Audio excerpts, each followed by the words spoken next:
भागवत पुराण सप्त स्कंद 13वां अध्याय यति धर्म का निरूपण और अवधूत प्रहलाद संवाद।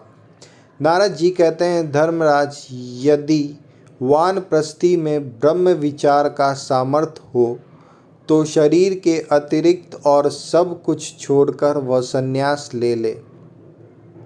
नारद जी कहते हैं, धर्मराज, यदि वानप्रस्थी में ब्रह्म विचार का सामर्थ्य हो तो शरीर के अतिरिक्त और सब कुछ छोड़कर वह संन्यास ले ले तथा किसी भी व्यक्ति, वस्तु, स्थान और समय की अपेक्षा न रखकर एक गांव में एक ही रात ठहरने का नियम लेकर पृथ्वी पर विचरण करे।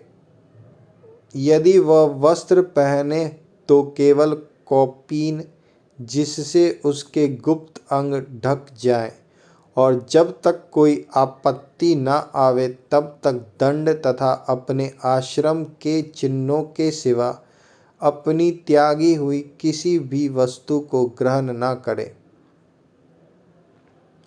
सन्यासियों को चाहिए कि वह समस्त प्राणियों का हितैषी हो, शांत रहे, भगवत परायण रहे और किसी का आश्रय न लेकर अपने आप में ही रमे एवं अकेला ही विचरे।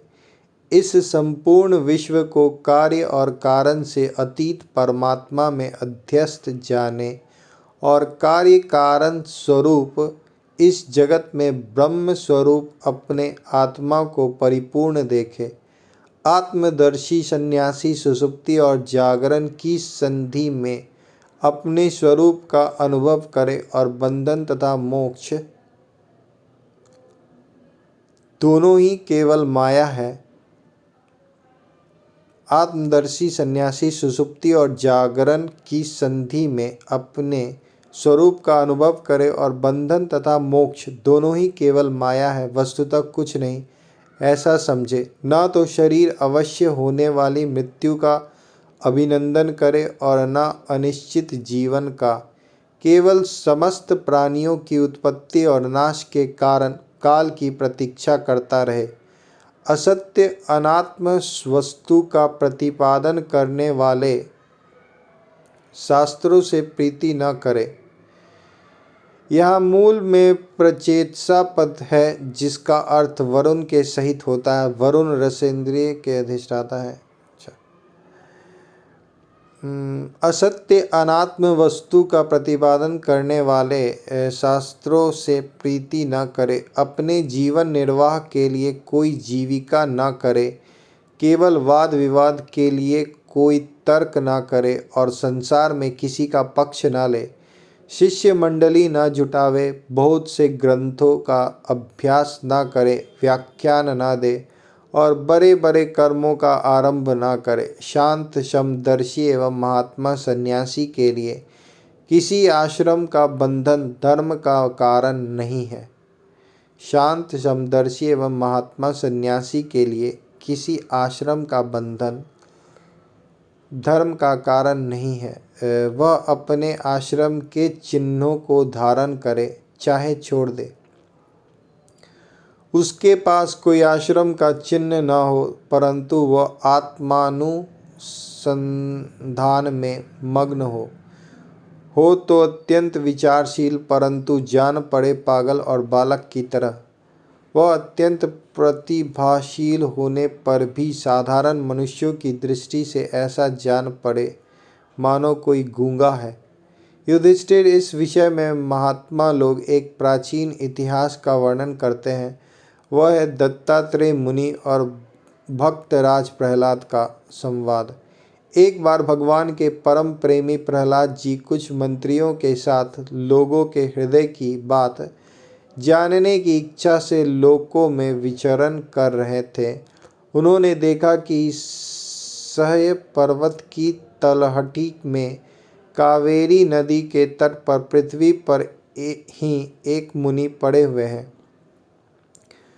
उनके शरीर की निर्मल ज्योति अंगों के धूलि धूसरित होने के कारण ढकी हुई थी। उनके कर्म, आकार, वाणी और वर्ण, आश्रम आदि के चिन्हों से लोग यह नहीं समझ सकते थे कि वे कोई सिद्ध पुरुष हैं या नहीं। भगवान के परम प्रेमी भक्त प्रहलाद जी ने अपने सिर से उनके चरणों का स्पर्श करके प्रणाम किया और विधि पूर्वक उनकी पूजा करके जानने की इच्छा से यह प्रश्न किया, भगवान, आपका शरीर उद्योगी और भोगी पुरुषों के समान हृष्ट पुष्ट है। संसार का यह नियम है कि उद्योग करने वालों को धन मिलता है, धन वालों को ही भोग प्राप्त होता है और भोगियों का ही शरीर हृष्ट पुष्ट होता है, और कोई दूसरा कारण तो हो ही नहीं सकता।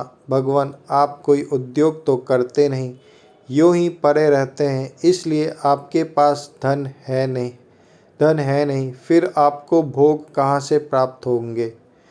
ब्राह्मण देवता, बिना भोग के ही आपका यह शरीर इतना हृष्ट पुष्ट कैसे है?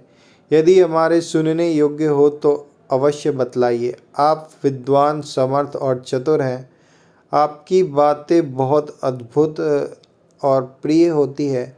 ऐसी अवस्था में आप सारे संसार को कर्म करते हुए देखकर भी समभाव से पड़े हुए हैं, इसका क्या कारण है? नारद जी कहते हैं, धर्मराज, जब प्रहलाद जी ने महामुनि दत्तात्रेय जी से इस प्रकार प्रश्न किया, तब वे उनकी अमृतमयी वाणी के वशीभूत हो मुस्कुराते हुए बोले।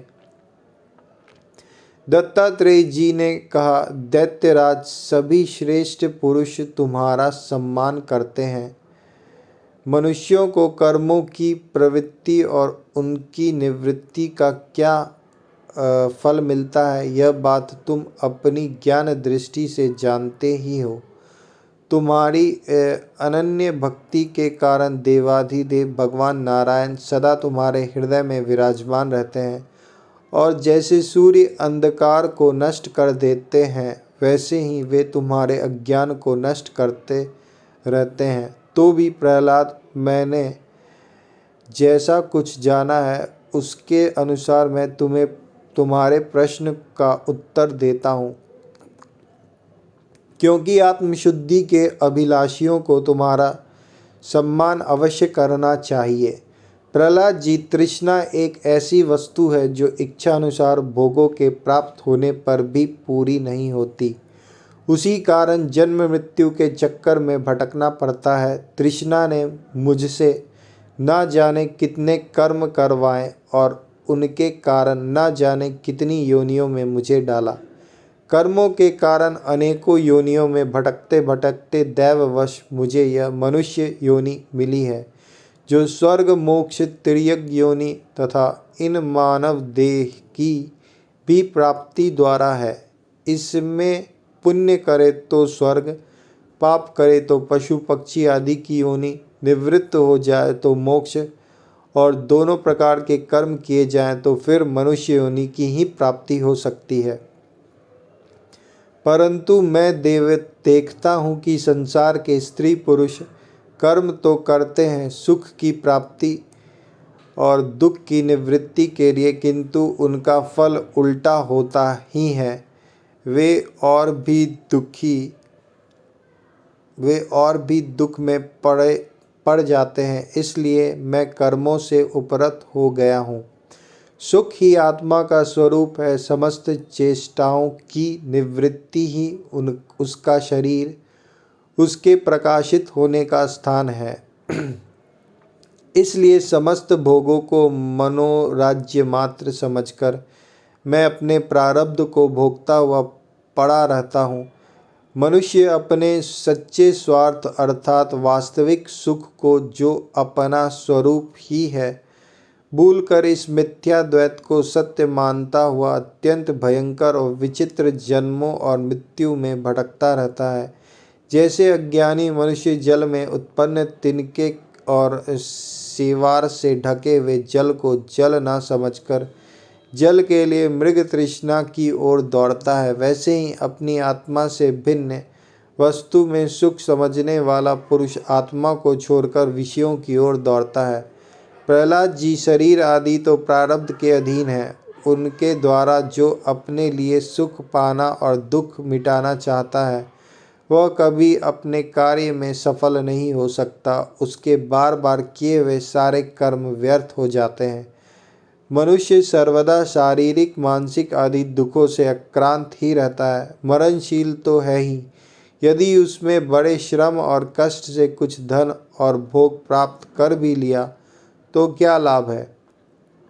लोभी और इंद्रियों के वश में रहने वाले धनियों का दुख तो मैं देखता ही रहता हूँ। भय के मारे उन्हें नींद नहीं आती, सब पर उनका संदेह बना रहता है। जो जीवन धन के लोभी हैं वे राजा, चोर, शत्रु, स्वजन, पशु पक्षी, याचक और काल से यहाँ तक कि कहीं मैं भूल ना कर बैठूं, अधिक न खर्च करूं दूं, इस आशंका से अपने आप से भी सदा डरते रहते हैं। इसलिए बुद्धिमान पुरुष को चाहिए कि जिसके कारण शोक, मोह, भय, क्रोध, राग, कार्यरता और श्रम आदि का शिकार न होना पड़ता है, उस धन और जीवन की स्पृहा का त्याग कर दे। इस लोक में मेरे सबसे बड़े गुरु हैं अजगर और मधुमक्खी। इस लोक में मेरे सबसे बड़े गुरु हैं अजगर और मधुमक्खी। उनकी शिक्षा से हमें वैराग्य और संतोष की प्राप्ति हुई है। मधुमक्खी जैसे मधु इकट्ठा करती है वैसे ही लोग बड़े कष्ट से धन संचय करते हैं, परंतु दूसरा ही कोई उस धन राशि के स्वामी को मार कर उसे छीन लेता है। इससे मैंने यह शिक्षा ग्रहण की कि विषय भोगों से विरक्त ही रहना चाहिए। मैं अजगर के समान निश्चेष्ट पड़ा रहता हूँ और दैववश जो कुछ मिल जाता है उसी में संतुष्ट रहता हूँ, और यदि कुछ नहीं मिलता तो बहुत दिनों तक धैर्य धारण कर यूं ही पड़ा रहता हूँ। कभी थोड़ा अन्न खा लेता हूँ तो कभी स्वादिष्ट तो कभी निरस बेस्वाद, और कभी अनेकों गुणों से युक्त तो कभी सर्वथा गुणहीन। कभी बड़ी श्रद्धा से प्राप्त हुआ अन्न खाता हूँ तो कभी अपमान के साथ, और किसी किसी समय अपने आप ही मिल जाने पर कभी दिन में कभी रात में और कभी एक बार भोजन करके भी दोबारा कर लेता हूँ। मैं अपने प्रारब्ध के भोगों में ही संतुष्ट रहता हूँ, इसलिए मुझे रेशमी या सूती, मृग चर्म या चीर, वल्कल और कुछ जैसा भी वस्त्र मिल जाता है वैसे ही पहन लेता हूँ। कभी मैं पृथ्वी, घास, पत्ते, पत्थर या राख के ढेर पर ही पड़ा रहता हूँ, तो कभी दूसरों की इच्छा से महलों में पलंगों और गद्दों पर सो लेता हूँ। दैत्यराज कभी नहा धोकर शरीर में चंदन लगाकर सुंदर वस्त्र, फूलों का हार और गहने पहन रथ, हाथी और घोड़ों पर चढ़कर चलता हूँ, तो कभी पिशाच के समान बिल्कुल नंग धड़ंग विचरता हूँ। मनुष्यों के स्वभाव भिन्न भिन्न होते ही हैं, अतः ना तो मैं किसी की निंदा करता हूँ और ना स्तुति ही। मैं केवल इनका परम कल्याण और परमात्मा से एकता चाहता हूँ। सत्य का अनुसंधान करने वाले मनुष्यों को चाहिए कि जो नाना प्रकार के पदार्थ और उनके विभेद मालूम पड़ रहे हैं उनको चित्त वृत्ति में हवन कर दे। चित्त वृत्ति को इन पदार्थों के संबंध में विविध भ्रम उत्पन्न करने वाले मन को सात्विक अहंकार में और सात्विक अहंकार को महत तत्व के द्वारा माया में हवन कर दे। इस प्रकार ये सब भेद विभेद और उनका कारण माया ही है, ऐसा निश्चय करके फिर उस माया को आत्मानुभूति में स्वाहा कर दे। इस प्रकार आत्म साक्षात्कार के द्वारा आत्म स्वरूप में स्थित होकर निष्क्रिय एवं उपरत हो जाए। प्रहलाद जी, मेरी यह आत्मकथा अत्यंत गुप्त एवं लोक और शास्त्र से परे की वस्तु है। तुम भगवान के अत्यंत प्रेमी हो, इसलिए मैंने तुम्हारे प्रति इसका वर्णन किया है। नारद जी कहते हैं, महाराज, प्रहलाद जी ने दत्तात्रेय मुनि से परमहंसों के इस धर्म का श्रवण करके उनकी पूजा की और फिर उनसे विदा लेकर बड़ी प्रसन्नता से अपनी राजधानी के लिए प्रस्थान किया।